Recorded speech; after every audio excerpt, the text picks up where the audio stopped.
Hello, everybody, and welcome back to another episode of the Daily Crypto News. And now, my question of today is, what is your favorite crypto project? Let us know in the comment section down below. I think a lot of us will be very eager to read your opinion. And now, for today, I want to start out by explaining what I saw in these two videos to give you some idea of some very important things. Now, in the first of these two videos, and by the way, these are both talks over with Joel Katz, the CTO of Ripple. And in the first one, what he explains is actually the system of IOUs on the XRP ledger and how freezable accounts work, right? Because there was an issue with Bitstamp where they froze, for example, now some Bitcoin a little while ago on XRP ledger, for example. It sounded a little bit crazy. They were like, wow, can XRP be frozen? No, XRP cannot be frozen. It is not issued by anybody in that sense, and only the issuer can freeze, is what he explains in here. And the second part, which is actually kind of interesting to a lot of people that are possibly new to this space, is also kind of about the consensus, but mostly about the genesis of XRP and how it came about, and really who got all the coins, right? And it, of course, comes in the same line with that nobody issues the coins and nobody really has the full control over it. But also, one fun thing is that all the 100 billion coins came out in the genesis, and I guess the founders kind of decided where it was supposed to go. 80% went to the company, which was later Ripple. I think Open Coin at the time the company was called in 2012, I believe so. And then 20% went to the founders of the coin. And I believe a little bit also was left for some people just to grab who were there early.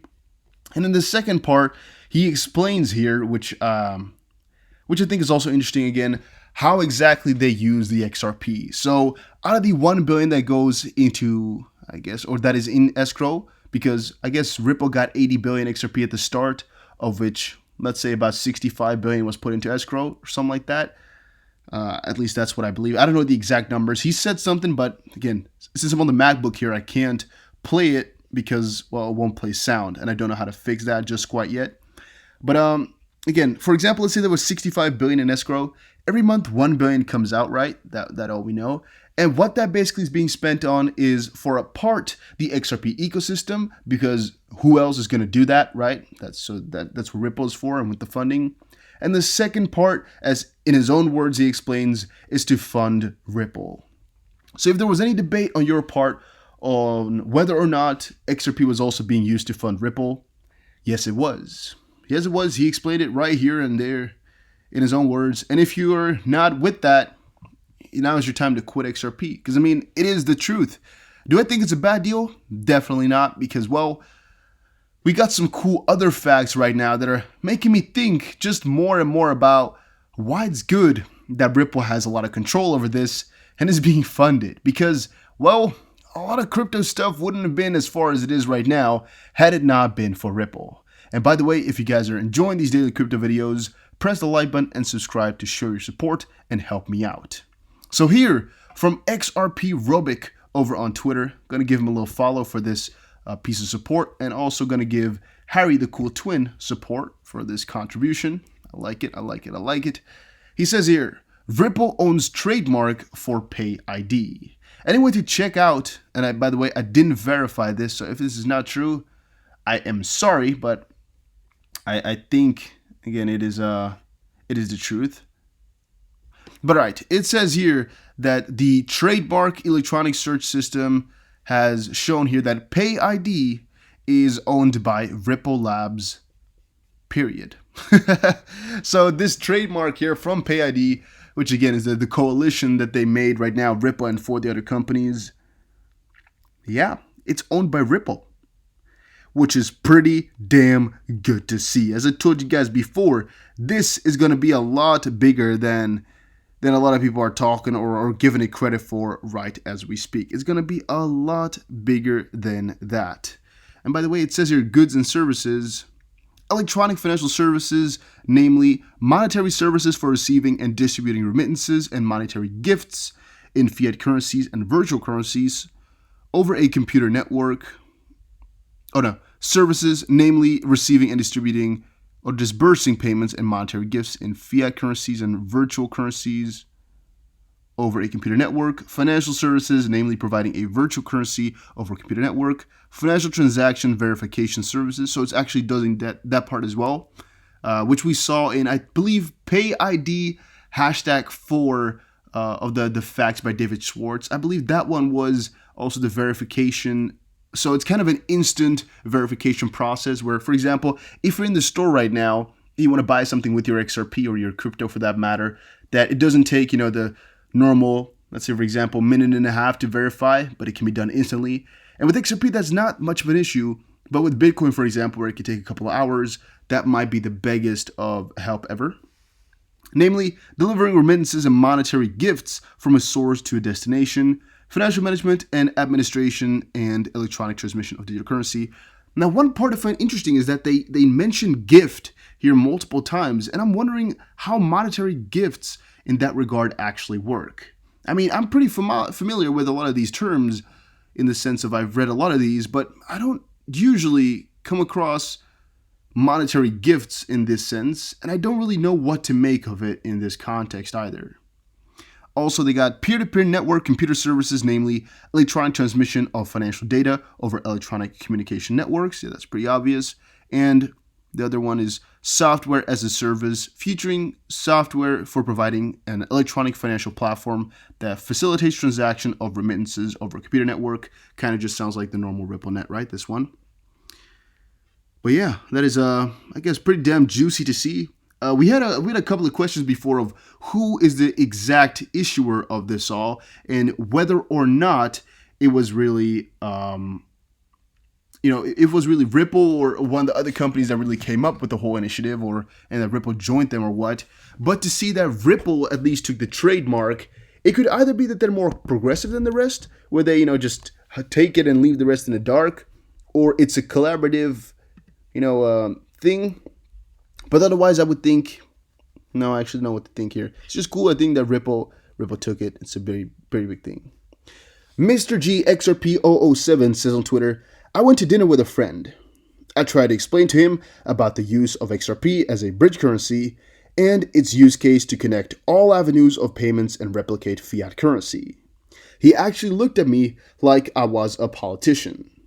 These people have no idea what's going on in the world. And fun fact, another one thing that Crypto Chimp here says, if you can't explain it in 15 seconds in a way that a kid could understand it, then you don't understand it well enough. I agree partially with that. I would say if you just can't explain it as to how a kid would understand that you don't know it, I wouldn't say it has to be in 15 seconds. Because there's a lot of complicated matters, like for example, dark matter. Try explaining it to a kid in 15 seconds. You'll still be very freaking confused in the end. So, or a theory of, relativity. Try to explain it in 15 seconds. It's possible, but it's not, And for example, with XRP, it's also possible, like, hey, it's online money, or it's just like money that can't really be touched by any government, and is used to transact or to help people transact all across the world to make it simpler and cheaper for everybody, or something like that. You can always think of something, however, that does not apply to, I guess, anything that he said right here. The one thing that is quite important here to note and to understand is that most people will not understand any of your XRP talk right now, right as we speak. And by the way, if you guys are enjoying these videos, press the like button and subscribe. But also, another question for you guys is, have you told your relatives about XRP and friends? Because I can bet you that most people you haven't talked about it with, they won't know it.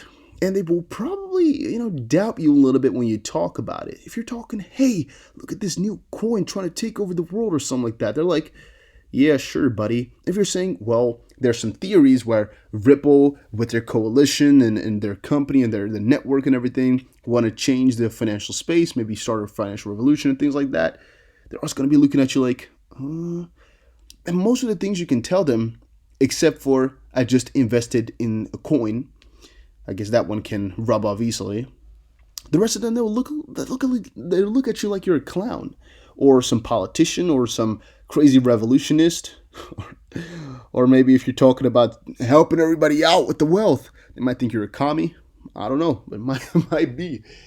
And yeah, my personal advice which again is no financial advice whatsoever, just to be clear. My personal advice is to just remain kind of silent with most of the stuff that you can, right? If they don't need to know and you don't want them to, I guess, support you or to get into it as well, and you don't know for sure whether or not they will, I guess, kind of agree with you, maybe it's not worth telling them. Maybe it's just worth it to skip it out.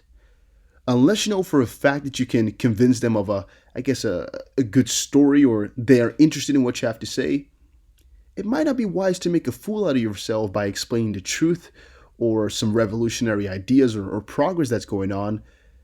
Because trust me, guys, a lot of these people don't want to hear until it's already really, really there in their faces. But remember, most likely 95 or 99% of the world will never know Ripple exists, but will be using it every single day, possibly. All the people out there, they don't care about this type of stuff. A lot of them will know because they will buy crypto, but a lot of them won't even know Ripple exists, even if they buy XRP. Trust me on those things. People don't really care generally, and in the end, they don't need to know. Because really, it's about the people that do make a difference. And if they don't want to know, they don't listen, they probably don't matter for the price or for the progress anyway. So you shouldn't be worried, you shouldn't bother, and maybe just let them go.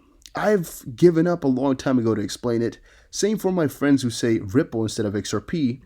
I've given up a very long time ago trying to correct them and explain that they are two completely different entities. Given up. Because why go through the trouble? It's not worth it. It doesn't matter. Do you see what I see? And it's just a little bit of an interesting thing about, again, the PayPal.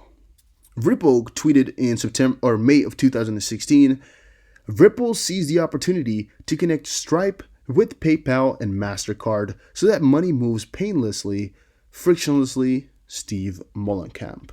And then PayPal, of course, right now, is offering direct sales of crypto to all of its customers. I still believe it's not been confirmed by PayPal, but again, what we are, as XRP Harvester says as well, we're very freaking close. Or at least we're getting so freaking close. And it's kind of strange. There's multiple connections with MasterCard from Ripple and through I guess kind of a network. They are connected. Like for example, if you talk about LinkedIn, they are like a third degree connection, or maybe a second, or maybe even a first. I don't even know. And PayPal now is going to be working with exchanges most likely. Well, just so you guys know, Ripple is working with exchanges. And in the end, maybe this whole Ripple x PayPal thing, which we have so long kind of given up and seen as an impossibility, or at least improbability, it's looking a lot closer than it used to look. And that's, again, the fun part about all this crypto stuff as well. It can all change in the span of a day. All of our predictions, all of the facts we have today and know now, it can all be worthless tomorrow.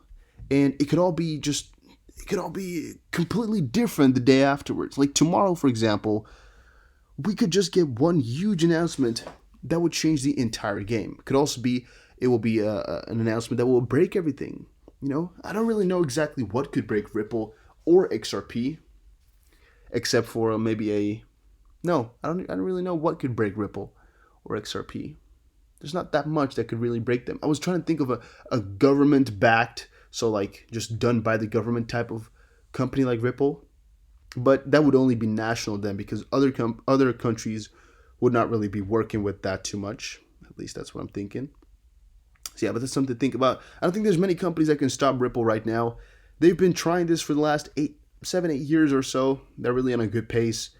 And who's gonna catch up? Nobody. They're too far. It's just a matter of time before the ball starts rolling really, really hard. But we're already seeing it here go ridiculously fast. And I don't think there's any going back from this point. So yeah, if you've ever had any doubts about Ripple, well, you're still going to have them because they're doing questionable things. Do we know exactly what money is being spent on ecosystem and what on Ripple? No. Even if you do know exactly those amounts, do you know exactly what within the ecosystem it is being spent on? No. Is that worrisome? Maybe. Possibly. I guess we can debate on that. And I would most likely be on the side of yes, it is worrisome because, well, Ripple still has staff, Ripple pays their people, and if that is funded by sales of XRP, that means they are selling these coins on us to fund themselves, to make profits for themselves as a company. Because Ripple, last time I checked, it's not a completely non-profit, right? Or am I mistaken? I don't think so, but if I am, just let me know in the comment section down below. So basically what happens then in that circulation is Ripple is making a profit out of these, the XRP sales, which I guess transfers into a higher XRP price possibly and more usage and more network for XRP, but it still generates profits for Ripple, which then really, realistically speaking, in my opinion, should then again be put into XRP specifically, into ecosystem again, or locked up into escrow for XRP to be used on XRP ecosystem once more in the future. Because right now, I don't really think Ripple themselves deserve to earn profits and to keep that to just give out to their possible future shareholders, or do they do dividends, or will they do that? And how much do the people get paid, and is it worth it all? Those are questions that pop into mind for sure. But in the end, we don't know the way off between what they do to revolutionize the crypto space in the world and how much it really affects us with the sales and how much it's actually doing for XRP. It's just impossible to measure at this point. And thus, I'm just waiting it out, seeing exactly what it's going to be bringing. But if you have the question or had the question before, it's a valid one. I must admit, it's a valid good question. Crypto enthusiast reveals what will likely ignite the next 2017-like Bitcoin bull run. A lot of people are questioning this, right? A lot of people are. But basically, one of the biggest ideas right now is everything surrounding DeFi. At least the last week or two, I've only been seeing people talk about DeFi as if it's like the biggest thing in the world ever. Like ever. I personally think it's going to be when all these mainstream companies decide to hop in, and it would just slowly but surely ignite the bull run. But this article is here saying a crypto enthusiast opined another bull run may come eventually, but will be nothing like that of 2017, where it was of course built upon mostly hype, and that's something you don't really see happening more than once, or at least a couple of times possibly, because after a little while people start to get the hang of it. And according to Steve, the crypto industry is still relatively small, and so legit projects, we're talking about protocols, oracles, and DeFi, will lead the way and are likely to attract all the big investments and take up all the money and get to the moon. But yeah, that's again another theory to, I guess, go for, kind of follow. And also for all of you that did not check out my previous video today, Chainlink has been doing splendidly, like amazingly, and pretty damn bullish if I do say so myself. Link is still trading in a very bullish construction. The region between $4.70 and $5 has been acting as a resistance several times, which makes it likely to see a breakthrough in this case. A crucial area to hold is the $4.20 and $4.30 support levels, and if that remains as support, I'm expecting a new all-time high for Link, and I wouldn't be surprised with a rally towards the $6.50 to $7 region from right here. And again, I'm watching Link very, very closely as well, because they're getting themselves some pretty damn partnerships here and some pretty damn big ups in the news right now. And the community is going wild. Everything is going really, really positive for them. And I don't want to miss out if something really, really big happens. And thus, I'm thinking about increasing my Chainlink position as well. The only problem is, we should have done that a little bit ago, and buying right now is, a pretty dangerous endeavor to go into. So I'm checking it out. I'm waiting out a little bit. But thank you guys all for watching this video. Hopefully you all enjoyed it. If you did, make sure you press the like button and subscribe. And I'll most likely, if you all, again, subscribe and check back, see you again in another crypto video. And I'd like to hear from you guys again. Take care. Have a nice day.